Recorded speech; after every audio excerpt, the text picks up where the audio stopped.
Hey guys, welcome back to my channel. Long time no see. I can't believe it's been actually a few months since I last filmed a video for you guys, but I've just been so incredibly busy. So before we get into the main topic of discussion, the reason why you've probably clicked on this video, I'm going to first catch you up to speed on everything that I've been up to recently. So as you guys know, since January I've been working with Tender as a youth board member. Tender are basically an arts and education charity that work with young people to prevent domestic abuse and sexual violence. Even though I've only been with them just under a year, I've already been given so many incredible opportunities, including a parliamentary launch event that I got to attend back in March, which you can go watch the vlog up here for, where I got to meet the Domestic Abuse Commissioner. More recently, I had the opportunity of speaking on a panel on behalf of Tender at the Violence Against Women Coalition Prevention Conference. That was about like 2-3 weeks ago now. That event was all about young people and misogyny and the internet. Even though I was a little bit nervous going into it because it was my first time speaking on a violence against women related panel, I also equally felt so empowered to share my lived experiences, not just as a young person navigating the internet, but also as a domestic abuse survivor. I can't begin to explain how cool and surreal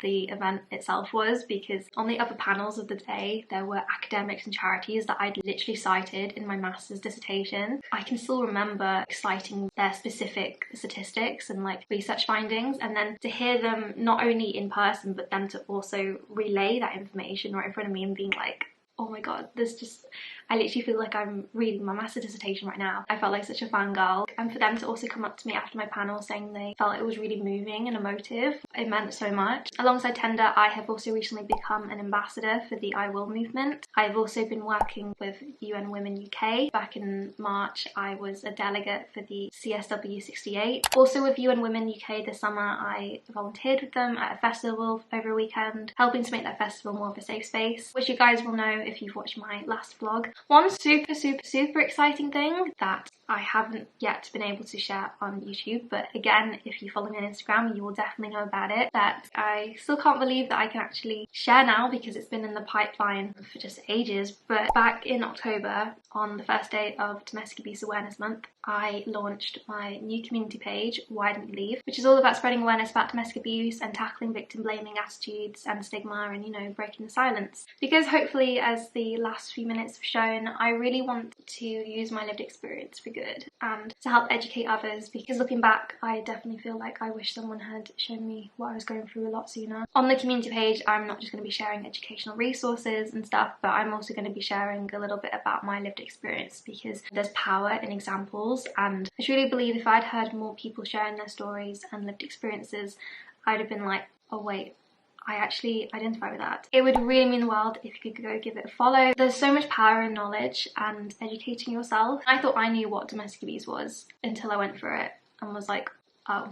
And alongside all of that, a few months ago I started the process of assembling my applications to do a PhD. The original plan was to ensure all of my applications for the different PhD programs that I was interested in were all done for this December, so I'd be able to start next September in 2025. Since not as many people do PhDs compared to undergraduate and master's degrees, the process and also just completing a PhD can seem quite intense and mysterious. So going into this application process, I really wanted to document it so I could make it as accessible as possible for anyone who either wants to do a PhD or is just naturally curious about what the PhD process entails. At the moment, I've been finding it a lot easier to create 30-second reels summing up my progress compared to like a 20-minute vlog, but I do want to get some YouTube vlogs out. So since about April, May-ish of this year, I have started to document my PhD application journey with the goal to submit in December. Now, as you can tell from the title of this video, that isn't going to happen anymore. Due to some quite serious family issues behind the scenes and other things having a big knock-on effect, I have now made the difficult decision of deferring my PhD. So instead of starting my PhD next September in 2025, I will be starting it September 2026. When I started researching the PhD application process, I remember coming across some advice from a previous PhD applicant that said if you want to do a really strong application, you want to spend around 2 years preparing your PhD applications. Now, because of the things that have gone on behind the scenes, I have only had 8 months As the weeks and months started to fly by and we entered autumn this year, it has been quite a race against time. I was just putting too much pressure on myself, trying to squish 2 years of work and research and reaching out to supervisors, all that stuff, into 8 months. So I have made the sensible decision to defer a year. I found it to be such a difficult decision to make because even though it is the more logical thing to do, to give myself more time and make my application as strong as possible, I knew in my heart I really wanted to start my PhD next year. Like, I've been so excited to do it and I just want to get the ball rolling, and to think I have another year to wait, I was like, oh.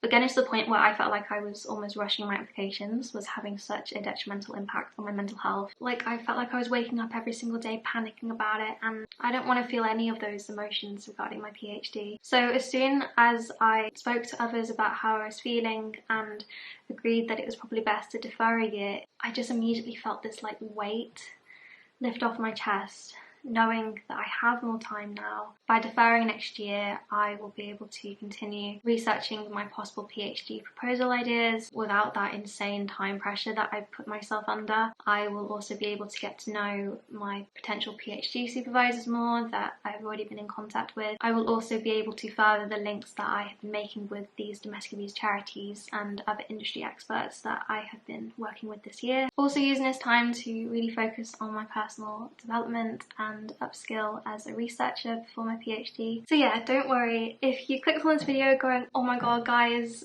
quit her dreams of a PhD, she's not doing it anymore, what the hell.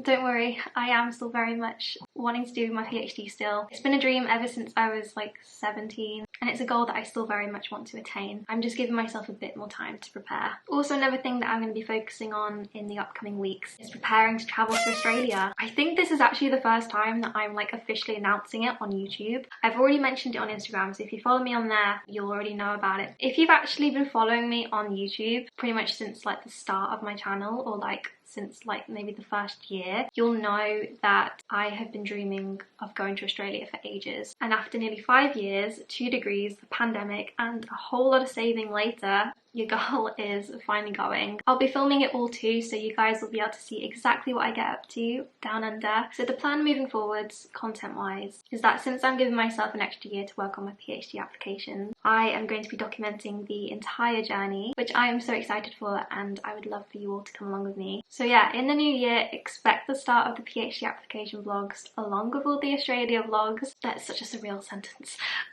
But thank you so much for watching, and I can't wait to see you in the next video. Bye!